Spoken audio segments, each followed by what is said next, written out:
Our media product is of the electric dance genre. We took inspiration from AWOL Nation's Sail as they use a narrative in the video. In this sense, we used the idea of a narrative within our music video to our advantage. We played on the lyrics and the rhythm of the song and worked both into our video.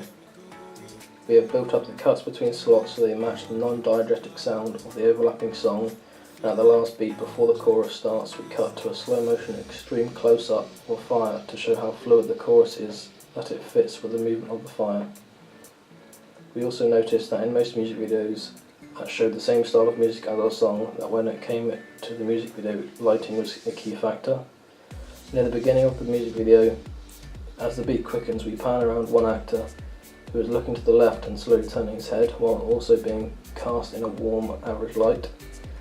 Then just for a few frames we cut to a different actor in the dark work clothes lit in the blue light from the front. After these frames we cut back to the original actor who continues to turn unaware of the cut. Most music videos fitting our genre don't have a running narrative, or do, but a very loose one. We decided we wanted to challenge the convention and experiment with a story. We started filming in an abandoned house which was under construction and seeing what ideas would jump to us. We began looking on YouTube at a variety of different styles of music, narrowing down to a genre. We then looked online for non-copyright music. We then went back and analysed the popular music video, again fitting the same genre. We realised that fast cuts and long sweeping shots made the video flow and made a note to include it in our final piece. We worked on our genre, finding the appropriate audience to help with the help of Yuga tribes. We then needed to make the final touches to our video idea, so we went and sent a questionnaire into a chat room so we could see what our audience were a part of. When it came to film, we had bought some costumes from Amazon and eBay, and we used a flip screen camera with a tripod with adjustable legs.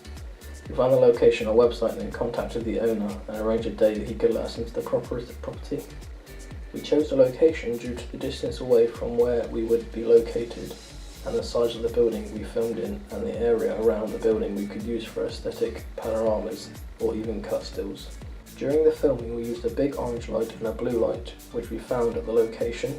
They came in handy as we used them constantly while filming, if that was lighting set or to light the camera while reviewing shots. In assessing our own work, in one comment that the narrative was a bit hard to follow, and looking back I can see what she meant, as the flashings and cuts mixed with the close and wide shot does create a disjointed mess of a story that is hard to follow and it is confusing to watch, just as the characters are confused in the video. If given extra time we would go back and try and make the video more understandable for an outsider looking in. Another comment our video got was we could have used some pyrotechnics as the story seemed like someone down the house. The story had been planned to end with some found-footing building and planned to set off a green smoke grenade and then later change the green colour to fire using visual effects. We failed to find any stock footage or style of the house we were working in. We did receive positive feedback on our use of props, as many people liked the use of the backpack.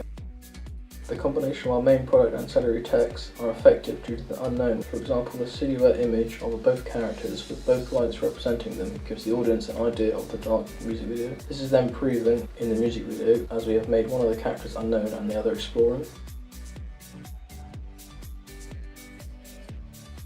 This gives our audience something to think about as the video goes on. The two together gives the audience something to ask questions about after viewing the product. The album cover's background also links to the video due to the image which represents the lighting of the product. This allows the audience to build a mood that can be related to. The use of light and dark clouds reflect the lighting in the music video. For example, each character had different lighting throughout the video. For example, the character that is exploring the location has an orange light that reflects him. On the other hand, the ghost-like character has a blue light that follows him and reflects him. This creates sides to the music video which is reflected by the light and dark of the album cover. Our magazine advert is very similar to our album cover. The light and dark side is represented in the ancillary text. Both ancillary texts are effective with the music video. They are effective through the lighting and unknown. They are both linked together, which gives the viewers the feeling of it being anonymous and dark. This makes the two pieces very effective with the music video.